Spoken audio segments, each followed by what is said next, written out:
The inside and the outside. Can we talk about that again, please? I think the last time I talked about it was with Foucault.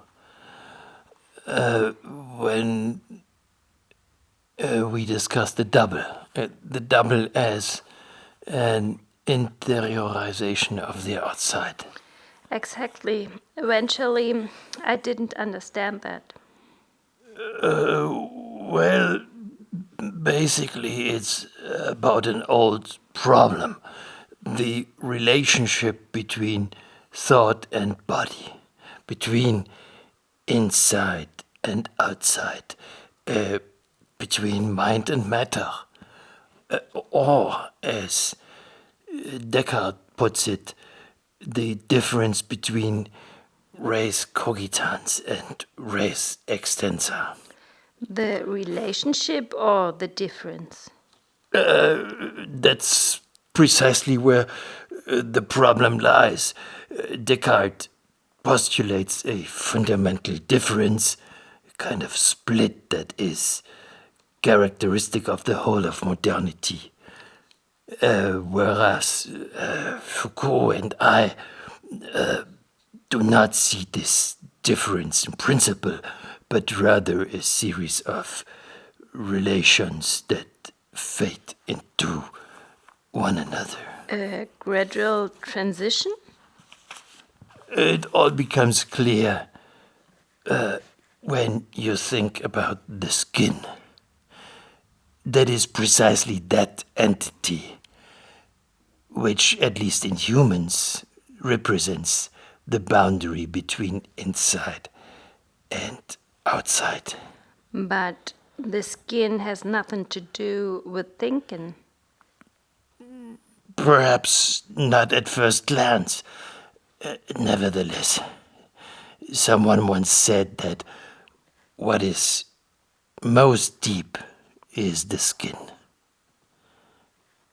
I can immediately relate to that because if you look at the development of the human being, that is, if you go back to the stages of the embryo, you see that the central nervous system emerges from the ectoderm, and that the cortex is a descendant of this primitive surface. Freud was fully aware of this.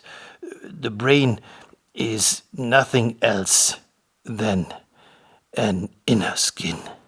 But it doesn't look like that at all. It looks more like some kind of lump or mushroom. Here, the phenomenon of folding comes into play. The relation between inside and outside is not simply there and given once and for all, but it is the result of a series of invaginations and foldings of the cerebral surface. This is not a new insight either. Leibniz already described the brain as a screen or membrane being under tension and as having a kind of elasticity or active force and as acting and reacting in ways which are adapted both to past folds and to new ones coming from impressions. So the brain is a dynamic membrane or skin that operates by actively folding and unfolding itself, a kind of living rag. You could put it that way. Actually, I meant nothing else when I spoke of the double as an interiorization of the outside with regard to Foucault. To put it simply, there are no interiors, at least not as Descartes imagined it. That is, not as always already finished, always already there. There is always only an outside world which is folded until an inside world emerges. Or an outside world, another outside world. What do you mean? Well, as a puppet, you are also the result of a folding, In what sense? because the basic substance you're made of is a kind of membrane, a layer of foam that's only about 2 fingers thick. And then comes a layer of fleece, and sewing the fleece is always about turning things inside out. But that would mean that I don't have a brain at all. But there is simply a cavity, an empty center, in the sense of Foucault. Exactly.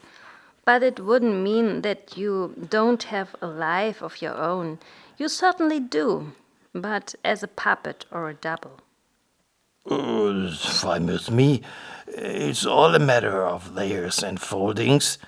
The entire biopsychic life is a question of dimensions, projections, axes, rotations, and foldings. Which way should one take? On which side is everything going to tumble down, to fold or unfold? With regard to the puppets, this would mean that besides the thought without images, and besides the body without organs, of which you speak so often, there would also be a life without interior, maybe even a thinking without brain. I think I should discuss this with Foucault. Oh, say hi to him.